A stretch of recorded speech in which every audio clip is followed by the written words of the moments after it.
آپ نے ارشاد فرمایا اپنی بیویوں کے لیے زیب و زینت اختیار کرو، میں قربان جاؤں۔ میں تو آپ کو نبی کا دین بتا رہا ہوں، آپ کہتے تو دین بڑا اوکھا کام، بیوی واسطے چنگے کپڑے پاؤنا اوکھا کام۔ میرے نبی نے کہا اپنی بیویوں کے لیے زیب و زینت اختیار کرو۔ سبحان اللہ۔ عورتوں سے کہا، واہ واہ، قربان جاؤں، اشارتاً ہمیں مردوں کو صراحتاً، عورتوں کو اشارتاً، اپنی بیویوں کے لیے زیب و زینت اختیار کرو۔ بنو اسرائیل میں زنا اس لیے پھیلا کہ مردوں نے بیویوں کے لیے زیب و زینت چھوڑ دی تو وہ غیر مردوں کی طرف مائل ہو گئیں۔ اور پھر عورتوں کو فرمایا کہ خامدوں کے لیے تیار ہو۔ کیسے؟ آپ نے فرمایا جنت کی حور اپنے خامند کے لیے ایسے تیار ہوگی جیسے ام سلمہ میرے لیے تیار ہوتی ہیں۔ سبحان اللہ، سبحان اللہ۔ ابھی عورتوں نے شادی پہ جانا ہو تو بیچارے مرد دی مصیبت آئی ہوندی ہے، وہ ترائے جتیاں ترٹ جاندیاں کپڑے ڈھو ڈھو کے، اور خامند کے لیے تیار ہونا ہو تو انہوں موت پہ جاندی۔ اپنے خامدوں کے لیے تیار ہو ورنہ وہ اور عورتوں کی طرف مائل ہو جائیں گے۔ یہ اس میں خفیہ پیغام ہے۔ میرے نبی حیا والے ہیں، پاکیزہ زبان، پاکیزہ ذات۔ مردوں کو صراحتاً فرما دیا اپنی عورتوں کے لیے تیار ہوا کرو۔ بنو اسرائیل میں اس وجہ سے فحاشی پھیلی۔ اور پھر اشارتاً جنت کی حور اپنے خامند کے لیے ایسے تیار ہوتی ہے جیسے ام سلمہ اللہ کے رسول کے لیے تیار ہوتی ہیں۔ جب حضرت فاطمہ رضی اللہ تعالیٰ عنہ کی شادی ہوئی اور نکاح ہو گیا اور رخصتی 1 ماہ بعد، 2 ماہ بعد، 6 ماہ بعد، 1 سال بعد یا فوراً، یہ ساری روایات ہیں، لیکن زیادہ صحیح ہے کہ کچھ عرصے بعد رخصتی تھی، فوراً نہیں تھی۔ تو جب حضرت علی نے آ کے رخصتی کا مطالبہ کیا حضرت ام ایمن کے ذریعے سے، تو آپ نے حضرت حفصہ اور حضرت ام سلمہ اور حضرت عائشہ ان تینوں سے فرمایا کہ تم جانتی ہو نا میری بیٹی فاطمہ مجھے کتنی محبوب ہے، میری بیٹی کو دلہن بناؤ۔ اللہ اکبر، میری بیٹی کو تیار کرو۔ یہ میں دین بیان کر رہا ہوں، بے پردگی نہیں، بے حیائی نہیں، زیب و زینت میرے دین کا حصہ ہے، میرے نبی کی شریعت ہے۔ میرا نبی خوبصورت دین لے کر آیا ہے، ایک خوبصورت زندگی لے کر آئے ہیں۔ پتہ نہیں ہم نے کہاں سے عجیب و غریب دین کے فلسفے نکال لیے ہیں۔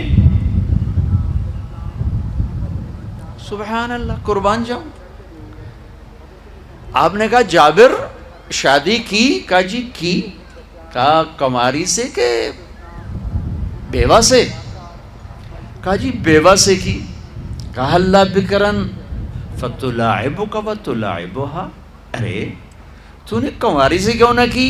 وہ تجھ سے کھیلتی تو اس سے کھیلتا۔ میں میرے نبی کا دین بیان کر رہا ہوں۔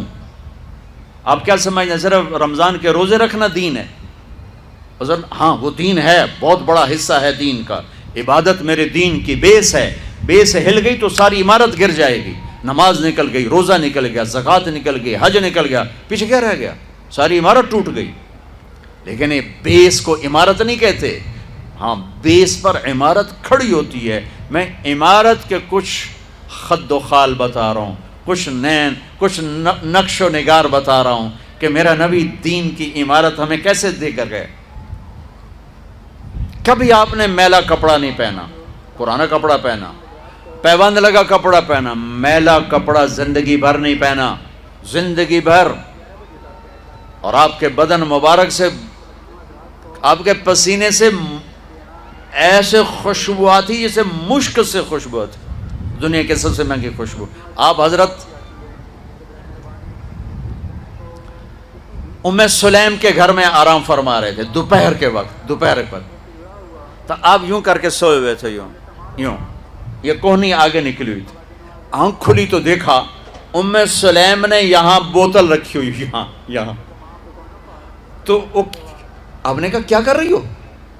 تو کیا تھا، چونکہ گرمی، پنکھے تو ہے نہیں، پسینہ یہاں سے نیچے گر رہا تھا، ام سلیم نے نیچے بوتل رکھی ہوئی تھی اور وہ سارا پسینہ اس کے اندر جمع کر رہی تھی. کہا ام سلیم کیا کر رہی ہو؟ کہا یا رسول اللہ یہ آپ کا پسینہ اکٹھا کر رہی ہوں، یہ مشک سے زیادہ خوشبودار ہوتا ہے. میرے نبی نے کبھی گندے کپڑے نہیں پہنے، کبھی میلے کپڑے نہیں پہنے، پرانا پہنا ہے، پیوند لگا پہنا ہے، میلا نہیں پہنا. میرا دین یہ نہیں کہتا کہ ایسی شکل میں آ جاؤ کہ لوگ بھاگنے لگ جائیں. سب سے زیادہ عزت اہمیت دو. شادی کے بعد ماں باپ کا حق پیچھے، بہن بھائیوں کا حق پیچھے، حتیٰ کہ اولاد کا حق بھی پیچھے ہے اور خاوند کا حق پہلے ہے. بہت سی عورتیں اپنی نادانی کی وجہ سے ماں باپ کے پیچھے لگ کر اپنے خاوند کو چھوڑ دیتی ہیں، خاوند کو ذلیل کر دیتی ہیں. اپنے بچے کے پیچھے لگ کے اپنے بچوں کی وجہ سے اپنے خاوند کو بے عزت کرتی ہیں. بہت سے باپ اپنے بچوں کی وجہ سے بیوی کو بے عزت کرتے ہیں، یا اپنے ماں باپ کی وجہ سے بیوی کو بے عزت کرتے ہیں. یہ سب بے اعتدالیاں میرے معاشرے میں ہیں. اللہ کا واسطہ دیتا ہوں، ایک دوسرے کو عزت دو، رشتوں کو عزت دو. ہر ایک کا اپنا مقام ہے، ہر ایک کو اپنے مقام پر رکھو. ماں باپ کی وجہ سے بیوی کو بے عزت نہ کرو، بیوی کی وجہ سے ماں باپ کو بے عزت نہ کرو، بیوی اپنے ماں باپ کی وجہ سے خاوند کو بے عزت نہ کرے. یہ وہ رشتہ ہے جس میں اولاد بھی نہیں داخل ہو سکتی. اولاد کو بھی پیچھے کیا گیا ہے خاوند اور بیوی کے رشتے میں. اور یہ وہ رشتہ ہے جس سے میرے اللہ نے اپنی نشانیوں میں سے ایک نشانی بتایا ہے. ایک نشانی، من آیاتہ ان خلقکم من تراب. میں ٹپس پڑھتا ہوں آیات کے، ساری آیت نے. میری بہت بڑی نشانی تو میں مٹی سے بنایا. واقعی نشانی ہے نا بھائی؟ ارے بولو. من آیاتہ خلق السماوات والارض. میں نے ایک آیت چھوڑ دی، بعد میں پڑھوں گا. میری بہت بڑی نشانی زمین آسمان کا بننا. واقعی بہت بڑی نشانی. من آیاتہ منامکم باللیل والنہار. میری بہت بڑی نشانی تمہارا سو جانا اٹھنا. واقعی بہت بڑی نشانی. من آیاتہ یریکم البرق خوفا وطمعا. میری بہت بڑی نشانی بادل، بجلی، گرج، بارش. واقعی. من آیاتہ ان تقوم السماء والارض بامرہ. میری بہت بڑی نشانی زمین آسمان کھڑے ہوئے ہیں. من آیاتہ ان یرسل الریاح مبشرات. میری بہت بڑی نشانی کہ گرم ہوائیں ایک دم ٹھنڈی ہو کر بادل لے کر آتی. اب میں وہ آیت پڑھتا ہوں جو میں نے چھوڑ دی تھی، اور جو شاید آپ نے اس اینگل سے کبھی سوچا نہ ہو کہ اللہ کس چیز کو اپنی نشانی کہہ رہا ہے اور کتنی بڑی بڑی نشانیوں میں اس کو لا رہا ہے. میری بہت بڑی نشانی مٹی سے بنایا. میری بہت بڑی نشانی زمین آسمان بنایا. میری بہت بڑی نشانی جاگنے سونے کا سلسلہ بنایا. میری بہت بڑی نشانی بارش، بجلی، گرج، چمک. میری بہت بڑی نشانی زمین آسمان کا تھمے رہنا. میری بہت بڑی نشانی ہواؤں کا بادل لانا. اب سنو، من آیاتہ ان خلق لکم من انفسکم ازواجا لتسکنوا الیہا وجعل بینکم مودۃ ورحمہ ان فی ذلک لآیات لقوم یتفکرون. اللہ اکبر. صرف یہاں یتفکرون کا لفظ اللہ لے کر آئیں کہ غور کرو گے تو پتہ چلے گا نشانی کیا. میرا اللہ کہہ رہا ہے کہ میری بہت بڑی نشانی ہے کہ میں نے خاوند اور بیوی کا رشتہ بنایا. کبھی یہ اس طرف دھیان گیا ہے کہ یہ جو ہم خاوند بیوی بیٹھے ہیں یہ اللہ کی بہت بڑی نشانی؟ کبھی خیال ہے؟ اللہ اکبر. اللہ نے ماں باپ کا رشتہ بنایا، اسے نشانی نہیں کہا. اللہ تعالیٰ نے اولاد کا رشتہ بنایا، اسے نشانی نہیں کہا. اللہ نے دادے پوتے بھی جتلائے، اسے نشانی نہیں کہا. اللہ نے پھوپھی خالہ بھی بتائیں، دادیاں نانیاں بھی بتائیں، اسے اللہ تعالیٰ نے نشانی نہیں فرمایا. نشانی کسے فرمایا؟ خاوند اور بیوی، یہ میں نے رشتہ بنایا، یہ میری کتنی بڑی نشانی ہے. اس ایک رشتے کو باقی رکھنے کے لیے سینکڑوں آیات ہیں، سینکڑوں آیات. اور طلاق سے نفرت کا اظہار. میرے نبی نے کہا علی طلاق سے بچنا. جب طلاق دی جاتی اللہ کا عرش کانپ اٹھتا ہے. ناجائز طلاق، بے جا، ضرورت کی وجہ سے طلاق لی بھی جا سکتی ہے، دی بھی جا سکتی. یہ میں ایک اضافہ کروں گا. بہت سی بچیاں نہیں گزارا ہو رہا، خاوند بدتمیز ہے یا سسرال ظالم ہیں، وہ کہتی ہیں ماں سے میرا گزارا نہیں ہو رہا، میری جان چھڑا دو. نہیں بیٹی، گزارا کرنا ہوگا، صبر کرنا ہوگا، گزارا کرنا ہوگا، یہیں رہنا ہوگا. یہ ماں باپ کا ظلم ہے، یہ ماں باپ کا اپنی اولاد پر ظلم ہے. ہمارا تو زمیندارہ ماحول ہے پنجاب کا. میں نے اپنے خاندان کی بتاتا ہوں، بچیوں پہ ظلم ہوتے دیکھے، پھر ان کی فریادیں بھی سنی، پھر ان کے ماں باپ کا ظلم دیکھا. اتھا ہی رہنا ہے، اتھا ہی گزارا کرنا ہے، بس اسا ایک واری تیرا کر دیتا ہے، ہن اسا کوئی نہیں کرنا، پچھا مڑ کے نہ پئیاں میں، جی میں کرنا ہی کر، ساڈا کوئی ذمہ نہیں. ماں باپ کہتے ہیں، ماں باپ کہتے ہیں. اور وہ ماہی بے آب، مچھلی پانی کے بغیر تڑپتی ہے، اس طرح اس کا دن اور رات ہے. زندہ کی کھال کھچ رہی ہے، اس طرح اس کا دن اور رات ہے. اور ماں باپ کا جبر، گزارا کرنا ہے، گزارا کرنا. تینوں بعد کون تیرا رشتہ کتوں آئے گا، تیری شادی کتوں کریں گے. ابھی تو اس کو ذبح ہونے سے بچا لو.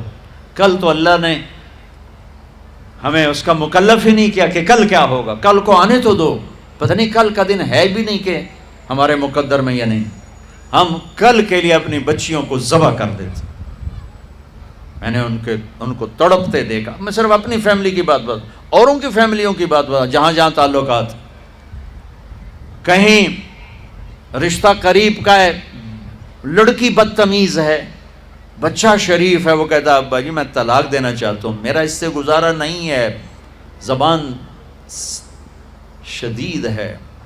آئے میرے بھائیو، گھروں کی آبادی اللہ کی قسم، مالدار ہو یا غریب ہو، صرف اچھے اخلاق سے ہوتی ہے. اور گھروں کی بربادی مالدار ہو یا غریب ہو، برے اخلاق سے ہوتی ہے، برے اخلاق سے ہوتی ہے. دو واقعے اوپر نیچے ہوئے. ایک خاتون ملی، مجھے تعارف کرایا گا کہ ایک خاتون آ رہی ہیں، ان کے خاوند کھربوں پتی ہیں، کھربوں پتی. ٹھیک ہے جی آؤ. اس خاتون نے آتے ہی رونا شروع کر دیا. مولانا لوگ مجھے خوش قسمت سمجھتے ہیں کہ میں بہت بڑے مالدار کی بیگم ہوں، میرا دل زخمی ہے، میرے خاوند کا سلوک اچھا نہیں، میں دولت کو آگ لگاؤں، یہ ہیرے کے سیٹ کو میں کیا کروں جب اس کا سلوک ہی میرے ساتھ اچھا نہیں. چند دن کے بعد ایک نوجوان ملا. مولانا میں اپنی زندگی سے تنگ ہوں، میری بیوی انتہائی بدتمیز ہے، انتہائی زبان دراز ہے، میں اپنی زندگی سے تنگ آ چکا ہوں، 3 بچے ہو چکے ہیں، طلاق دے نہیں سکتا، میں کیا کروں. یہ روزمرہ کے واقعات ہیں. تو ضرورت کے لیے طلاق دی جا سکتی ہے، لی جا سکتی ہے، نہ عیب ہے، نہ تانا ہے، نہ ذلت ہے، نہ کوئی داغ ہے. لیکن ابھی فیصل آباد سے ایک بچی ملی، اس کی بچی گود میں. طلاق کیوں ہو گئی؟ کہا سسرال نے کہا بچی کیوں پیدا ہوئی ہے، گھر واپس جا. طلاق دے دی. بچی پیدا ہونے پہ طلاق دے دی. پچھلے ہفتے ملا ہوں، پچھلے ہفتے. کیا قصور ہے جی، بچی پیدا ہوئی طلاق دے دی. اور یہ 3 دن پہلے اسلام آباد میں خاتون ملی کہ سسرال نے گھر سے نکال دیا. کیوں؟ 3 بچیاں گھر سے نکال دی. 3 بچیاں پیدا ہونے پر گھر سے نکال دیا. یہ بھی اسی دیس کی کہانی ہے، یہ بھی اسی دیس کی دکھ بھری داستان ہے. ظلم صرف وہ نہیں جو بھتہ کی پرچیاں آ رہی ہیں اور جو دہشت گردی ہو رہی ہے، یہ گھر جیسے وہ بہت بڑا ظلم ہے، ایسے یہ بھی بہت بڑا ظلم ہے کہ کہیں بچیاں ذبح ہو رہی ہیں، کہیں بچے ذبح ہو رہے ہیں.